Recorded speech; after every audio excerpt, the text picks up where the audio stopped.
প্রথম প্রথম সবাই থাকবে, খুব ভিড় হবে চারপাশে। হাসি ঠাট্টা, আড্ডা, গল্প, খোঁজ খবর, গুড মর্নিং, গুড নাইট ইত্যাদি। সারাদিন কথা হবে, দুর্বলতা শোনা হবে, উইকেন্ডে দেখা হবে, ঝিমঝিমির নেশা হবে। তারপর আস্তে আস্তে যখন সবটুকু জানা হয়ে যাবে, নতুন কোনো গল্প বলার থাকবে না, শোনার থাকবে না, রহস্য বেঁচে থাকবে না কোথাও। তখন একের পর এক নিভতে থাকবে যোগাযোগের ঝাড়বাতি। আর কথা হবে না, গল্প হবে না, আড্ডা হবে না। No good morning, no good night. সপ্তাহ পার হবে, মাস কেটে যাবে, তারপর বছর। কোনো সাড়া পাওয়া যাবে না। অথচ চ্যাট বক্সে তাদের নামের পাশে সবুজ আলোটা আগের মতোই জ্বলবে, নিভবে।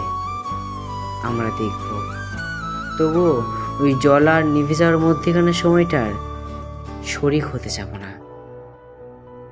আমাদের খারাপ সময়ে যারা আমাদের পরিত্যাগ করে, দুর্ব্যবহার করে, এড়িয়ে যায়, বুঝেও না বোঝার ভান করে, শুনেও না শোনার, মনে মনে তাদেরকে আমরা কোনোদিনও ক্ষমা করতে পারি না।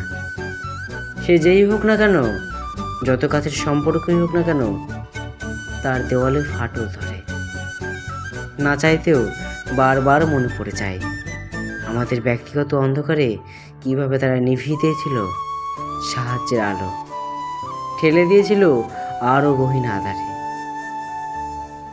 সমস্ত যোগাযোগ থেকে আস্তে আস্তে বিচ্ছিন্ন হতে হতে আমাদের কাছে যখন আর কোনো মানুষ থাকে না যোগাযোগ করার মতো, শত শত নাম্বারে ভর্তি ফোনটায় যখন একটাও নম্বর থাকে না ফোন করার মতো, ফ্রেন্ড লিস্টে হাজার হাজার মানুষের মধ্যে একটা মানুষ থাকে না বন্ধু বলার মতো, কিংবা সবুজবতীর মেলা বসা মেসেঞ্জারে যখন একটাও মানুষ থাকে না মেসেজ করার মতো, 750 কোটি মানুষের মধ্যে কেউ থাকে না জড়িয়ে ধরার মতো, তখন আমরা বেঁচে থাকার তাগিদে যা শিখে নিই তার নাম অ্যাকসেপ্টেশন, মেনে নেওয়া।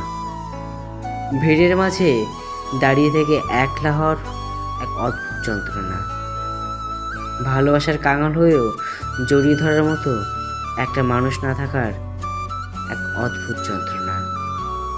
অনেক কথা বলার পরে কথা বন্ধ হয়ে যাওয়া এক অদ্ভুত যন্ত্রণা, সামলে ওঠা যায় না, তবু বেঁচে তো থাকতেই হয়।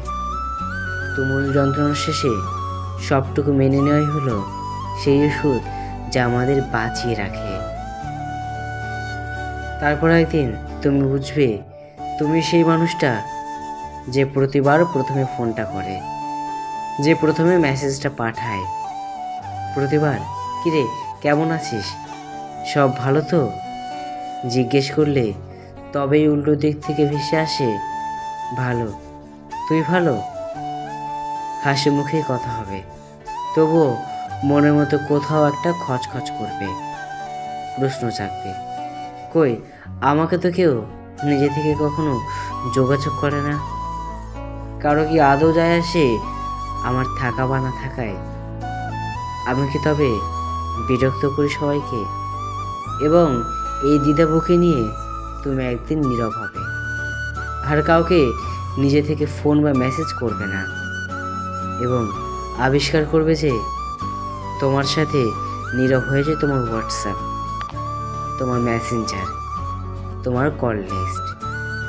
এতকাল যাদের খোঁজ নিয়ে এসেছো নিজে থেকে, তারা কেউই তোমার নীরবতার শব্দ শুনতে পায়নি, হয়তো বা পেয়েছে, তাও খোঁজ নেয়নি। দিনের পর দিন, মাসের পর মাস। প্রথম প্রথম অনেকে থাকে, ধীরে ধীরে ভিড় ফাঁকা হয়, পড়ে থাকে হাতে গোনা কিছু জন।